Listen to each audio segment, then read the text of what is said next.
Jesus' movies often picture him as so beaten before the cross that you can't recognize him. That would have been true. We are going to list his trials and his beatings as we go through it. Isaiah 52:14 says his appearance was marred more than any man. And one of the translations of that could have been, he didn't look human.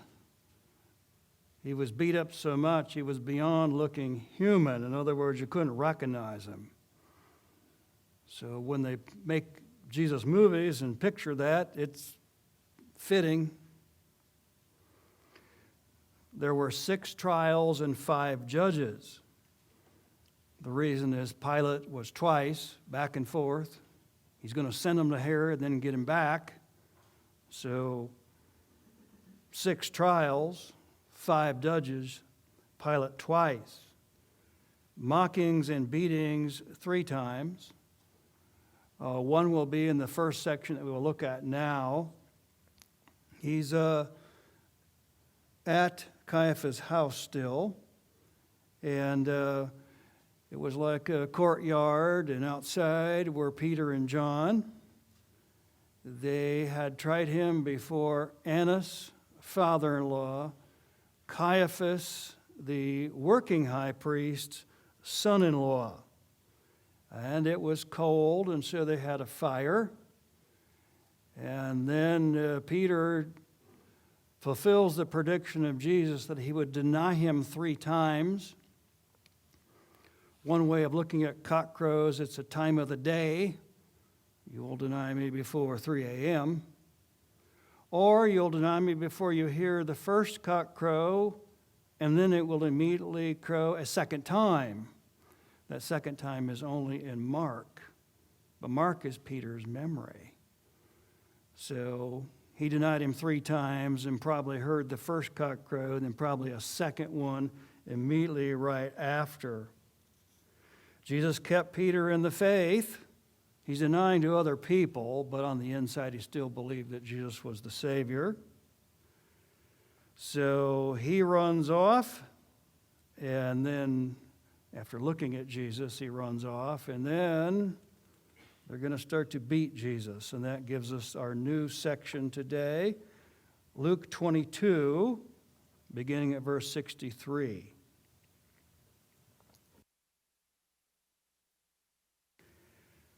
Now the men who were holding Jesus in custody were mocking him and beating him. They blindfolded him and were asking, saying, "Prophesy, who is the one who hit you?" And they were saying many other things, blaspheming. Isaiah 50, verse 6, predicted beating. I gave my back to those who strike me. Isaiah 53 is the best known prophecy. With his stripes we are healed. We've already quoted Isaiah 52:14. That he was beaten more than any man, we could say beyond looking human. Face was all marred. These people are going to bow to Jesus someday. I imagine this will come up in their minds. If it doesn't come up in a conversation, this will come up in their minds, how mean they were to him. The Matthew account adds spitting on him, a fulfillment of another prophecy added the book of Isaiah. So they were making fun of him, prophesy, who hit you? You should supernaturally know the names of the people that have hit you, and covering him up and making fun of him. So far, there have been trials at the house. I think probably father-in-law and son-in-law lived in the same building, so we don't need to change the houses, but there was father-in-law, trial number 1, son-in-law, trial number 2. We get to verse 66, and this is the whole council gathering. So let's call this trial number 3 before we get to Pilate. It likely had to be a decision in the morning, so this is early as possible as it could be called morning, and they are council of the Sanhedrin is gathering together. Let's read verse 66. leaving the house of the high priest. Verse 66, when it was day, and I think really break of day, when it was really early day, the council of the elders of the people assembled, both chief priests and scribes, and they led him away to their council chamber, saying, and the next section will have very important theology in it, but we will save that. They did not use daylight savings time, so break of day, as early as possible. Actually, it was not legal to have a trial in a house. So they would get together in the council chamber. The Jewish Talmud said you had to have at least 1/3 of them to have a death penalty trial. Of course, there were 70. Moses had 70 elders, so the Sanhedrin had the same number of 70. So he had to have 23 to 24 present. Probably some were at the high priest's house in the middle of the night, but I bet they had to wake a few more up. And I bet they invited only the ones they knew would agree. We don't see any reference here to Nicodemus being invited, the one to whom Jesus said you have to be born again. We don't see any reference here to Joseph of Arimathea being invited, and he will be the one that asked for the body of Jesus to put in his own sepulcher. So they invited only the people that they knew would agree with the high priest. They were selected to come. The Sanhedrin met in the temple. Now, there were two places over time where they met, and the time of changing where they met was just about the time of Jesus. So we don't know whether this is the old place or this is the new place. If we can picture the Wailing Wall, the Jewish people now are writing their prayer requests on little papers and putting it in the wall, and you see them praying.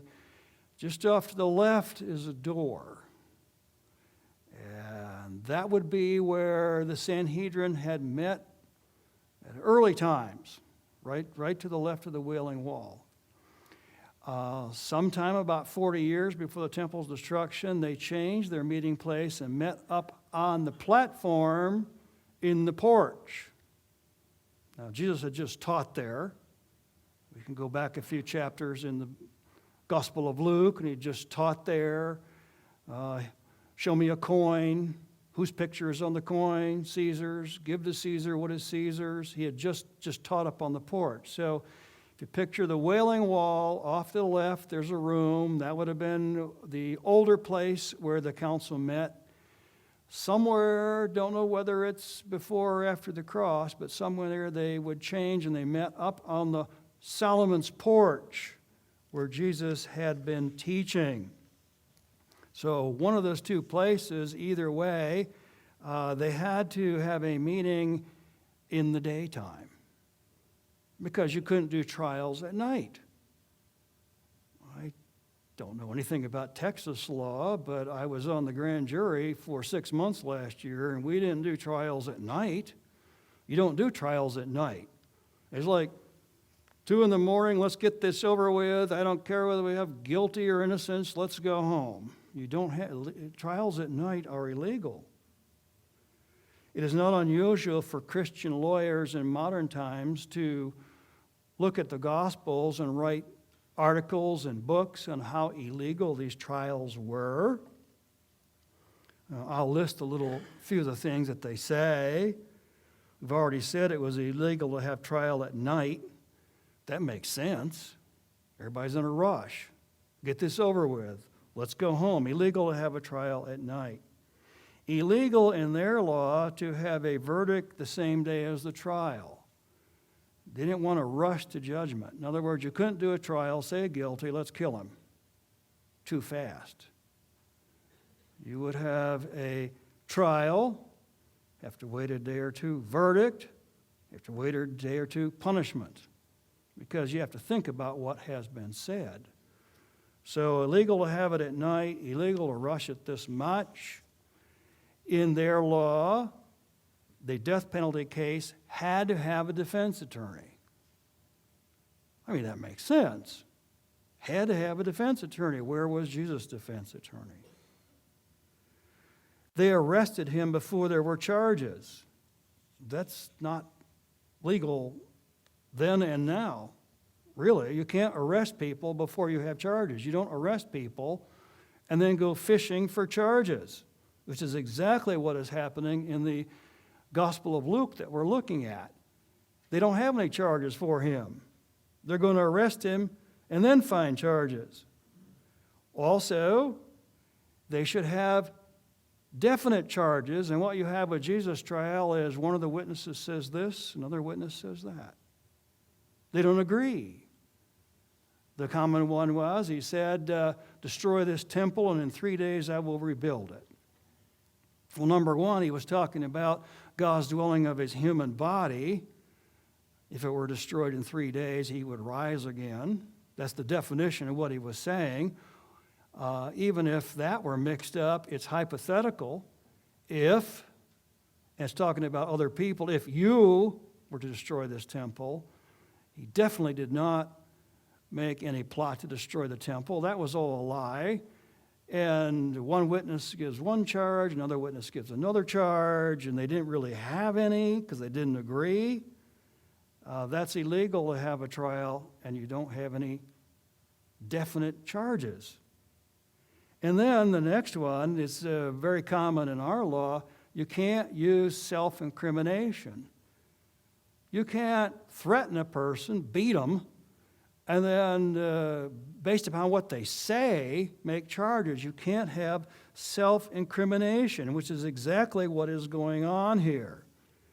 I think I'll move a page here to speed it up, but without reviewing all the things, we can see that it is a illegal trial, especially arresting a person before there are any charges, and then beating them to get self-incrimination, which is exactly what's going on here. So they've already beaten him. They've had the trials at the house. Now they've got to go in the morning to the temple. And now Caiaphas tries to get him to incriminate himself. That's beginning in verse 67 through 71. If you are the Christ, tell us. But he said to them, if I tell you, you will not believe. And if I ask you a question, you will not answer. But from now on you will see the Son of Man will be seated at the right hand of the power of God. And they all said, are you the Son of God then? And he said to them, yes, I am. Then they said, what further need do we have of testimony? For we have heard it ourselves from his own mouth. If you are the Christ means if you are the Messiah. I mean, the Christos is the anointed one, and that's in Greek, and in Hebrew it's the Messiah. If you are the Messiah, tell us. Jesus' initial reply is, you're not going to believe you if I tell you the truth. He had said that earlier in his ministry, like at the I am the shepherd, you are the sheep parable. In John chapter 10, my sheep hear my voice and follow me. But just before that he said, but you do not believe because you are not of my sheep. He could tell them the truth, and Caiaphas isn't going to believe the truth. And the chief priests, the chosen ones of the ones that hated Jesus, they were the ones who were the third of the Sanhedrin who could come. The truth will not satisfy them. He doesn't ultimately give answers. And there are two names here. One is Son of Man, verse 69. Verse 70, Son of God. Son of Man, we've talked about that over and over again in the Gospel of Luke. It's his favorite title of himself, and it refers to Daniel chapter 7, 13, and 14, where the Son of Man stands before the Ancient of Days, and he is given an everlasting kingdom of all peoples and nations and languages. And the high priest and the Sanhedrin knew exactly what he's talking about when he said Son of Man. I have actually read liberals of our time with the phrase Son of Man, saying that Jesus said, I am only human. You'd have to be non-Jewish and know nothing about the Old Testament to have that interpretation, which is the case. A liberal critic of the Bible doesn't really like to study the Bible. Doesn't that sort of make sense? If you hate the Bible, you're not very good at studying it. When he said, I am the Son of Man, it was a reference to Daniel chapter 7 being the world ruler. And you can tell that from the full sentence. He's going to be seated at the right hand of the power of God. And you can tell it from the other Gospels, which actually quote part of Daniel 7. So, Daniel 7, also Psalm 110, verse 1, the Lord said to my Lord, sit on my right hand until I make your enemies your footstool. Psalm 110 is another quote here that Jesus gave. That's interesting. There's two Lords. David is writing, the Lord said to my Lord.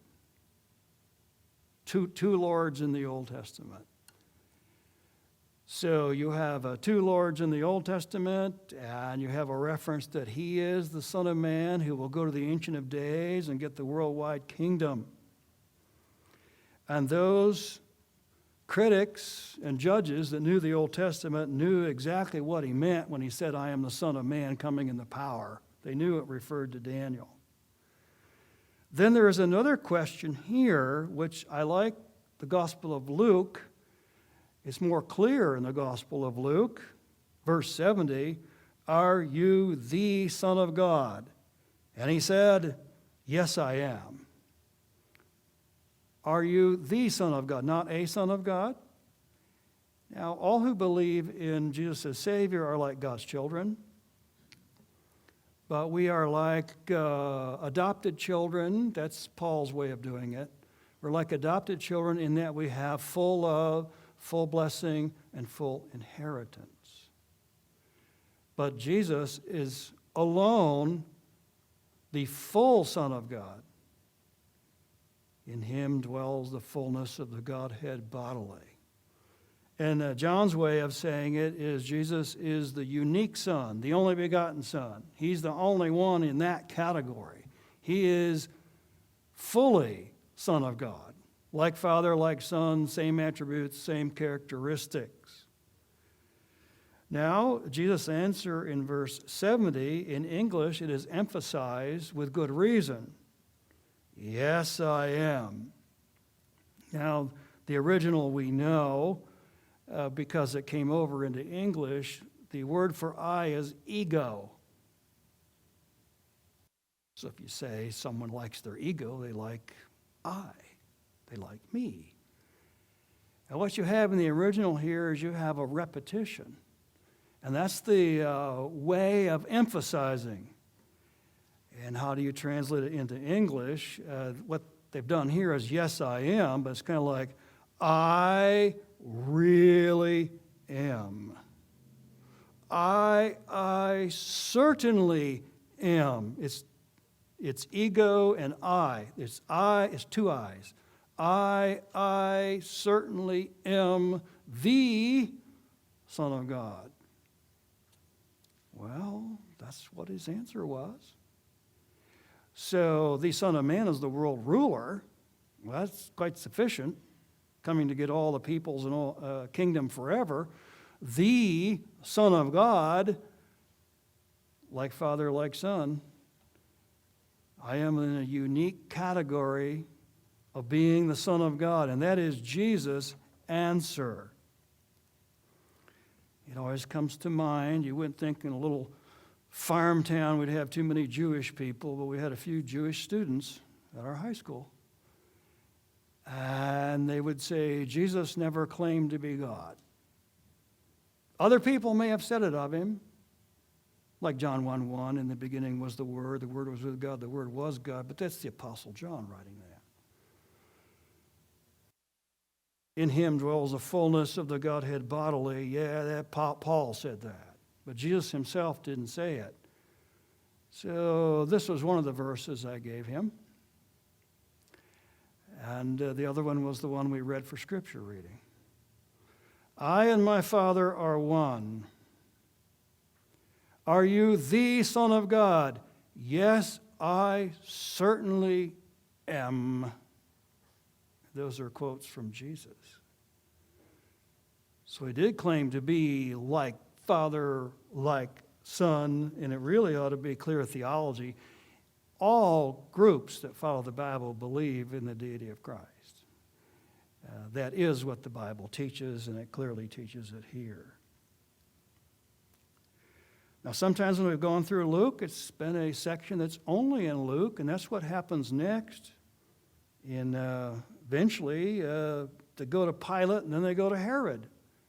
There's no reference to going to Herod in the other Gospels. So first we'll get Pilate involved, and then we'll get Herod involved, and Herod is only here in Luke. Let's look at Luke 23, 1 through 5. Then the whole body of them got up and brought him before Pilate, and they began to accuse him, saying, We have found this man misleading our nation, forbidding to pay taxes to Caesar, and saying that he himself is the Messiah, a king. So Pilate asked of him, saying, Are you the king of the Jews? And he answered him and said, It is as you say. You yourself said it. Verse 4, Then Pilate said to the chief priests and the crowds, I find no guilt in this man. But they kept on insisting, saying, He stirs up the people, teaching all over Judea, starting from Galilee, even as far as this place. One question is, they met in the temple, and this was the highest court in Israel, and now we're going to Pilate. And what had happened was the Roman government had taken away the right of capital punishment cases from Israel. They could try everything else and do whatever they wanted to with it, but when they wanted to execute a person, the Romans would get involved in it. They did not let the Jewish courts decide an execution. That kind of makes sense, so they'd be executing the Roman soldiers. But they had to go to Pilate to get an approval of anything like this. One interpretation of this prophecy is that it fulfills Genesis 49:10, the scepter shall not depart from Judah, nor the ruler's staff between his feet, until Shiloh comes, to him shall be the obedience of the peoples. So the world ruler is coming, and until the world ruler is here, Judah will have the right of the courts. And there's a quote in the Talmud that when the Romans took away the rights of capital punishment, they said something like, Woe is us! The scepter's been taken away, and the Messiah has not come. But he had come. They should have understood this as a fulfillment of prophecy, that your scepter, your ruler's staff, your power of your courts had been taken away. That means the Messiah would be here. And the only candidate was the Lord Jesus Christ. But they had to go to Pilate because they could not do a capital punishment. It's not here in Luke, but it's in John 18, which I would like to add. The Jews would not go into his house because they had to eat the Passover. Number one, why couldn't they go in a Gentile house? I'd say it again because it's important to me. Gentiles did abortions. That's just about always left out. Just about left out of every commentary, but you can find it in the Talmud. Gentiles did abortions. We are not going in that house. They may have killed a baby in there. We're not going in there. That's why they wouldn't go in Pilate's house. Often lost in modern thinking. And then they said, if we go in there, we'll be unclean. And you could go in there in another week, be clean again, but Passover is coming up. And that brings to mind the Last Supper was at Passover. So why is the Passover coming up? It's because the Galileans had Passover on Thursday night, and the Judeans had it on Friday. The Judeans are going to kill the lambs at 3 o'clock. they're going to start to slaughter the lambs right at the time Jesus died. So Galileans, Last Supper on Thursday. Judeans, Last Supper on Friday. So they bring him outside, which is fascinating, which means his wife sent him a message, I've had a dream, don't know anything about him. He has to go outside in the cold. I bet he was really mad, really sick of it. But they mentioned Galilee. So now we can go ahead and look at the next section. Because they mentioned Galilee, well, there's Herod. Let him deal with it. Verse 6. But when Pilate heard it, he asked whether the man was a Galilean. And he learned that he belonged to Herod's jurisdiction. He sent him to Herod, who himself also was in Jerusalem at that time. Now Herod was very glad when he saw Jesus, for he had wanted to see him for a long time because he had been hearing about him and hoping to see some sign performed by him. Then he questioned him at length, but he answered him nothing. The chief priests and the scribes were standing there, accusing him vehemently. And Herod, with his soldiers, after treating him with contempt and mocking him, dressed him in a gorgeous robe and sent him back to Pilate. Now Herod and Pilate became friends with one another from that very day, for before that they had been enemies with each other. When Jesus was born, Herod the Great ruled all of it. As time went on, the different provinces get split up. And Herod Jr., let's call him that, Herod Jr. gets Galilee, and Pilate gets Judea. Now, when Jesus was born, they were all together, and Herod the Great ruled all of it, but it's all split up now. And Herod Jr., Herod Antipas rules in Galilee, and Pilate rules in Judea, and neither one of them lived in Jerusalem. They just happened to be in town for the Passover. They're coming to town for the week of festivities. And after Pilate learns that he's a Galilean, Pilate thinks, I can get out of this because Herod's in town. Send him over there, let him figure it out. Pilate wants to get out of it. But I would stress that it says before then they had been enemies. Now, I'm not going to list everything we know about him. You could write an entire article, maybe even a small book on Pilate or Herod and how they didn't get along. Herod had written letters to Caesar about Pilate, and Caesar had written back, make the Jews happy. There was another case where a person was executed October AD 31, executed in Rome for being a traitor, and he hated Jews. They put things in his throat, tied his hands, and threw him in the river. This is just before this. And anybody who hated Jews might have been an ally of this guy. So Pilate's in trouble. He has to try to make Herod happy. It's historically true. And he tried to make him happy, go over here and let him deal with it. He's a Galilean. Jesus would not talk with him. I wanted to see some tricks, wanted to see some miracles. Jesus wasn't going to play that game and do any tricks. So they make fun of him, and it says they put a robe on him. There are references to robe in the other Gospels. Yeah, we know one says scarlet, one says purple, kind of like in the middle. I don't know, like maybe a little bit more purple than the pews. You know, kind of in the middle. It's kind of interesting. One gospel says scarlet, one says purple. But this is where it came from. They were making fun of him and sent him back to Pilate. Well, we'll pick up the trial there. But Pilate gets him twice. Pilate, Herod, Pilate. Only Herod here. Only here. Historically true, they had been enemies. They were in town for the Passover, and he's trying to make friends out of him. Very important words theologically at the close of chapter 22. I am the Son of Man. Daniel chapter 7, I will rule the whole world and all peoples forever. That's what the Son of Man meant.